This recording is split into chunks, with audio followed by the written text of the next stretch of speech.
তুমি কি করছো মাম্মা? ঘুড়ি ওড়াচ্ছ মামুর সাথে? পড়ে যাবে মাঠে। দেখেছো কি অবস্থা? পারে ঘুড়ি ওড়াতে ওদের সাথে? ওরা কত বড়। বাবাই পড়ে যাবি। দেখো কি লাগাইছে, দেখো।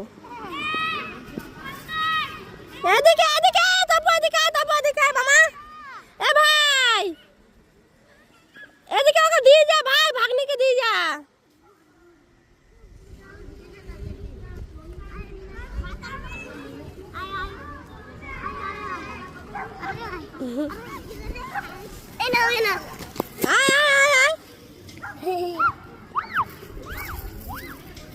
কুকুর ডাকা সব দিকে ধান্দা। যা যা আমি ধাঁধা চাইছি।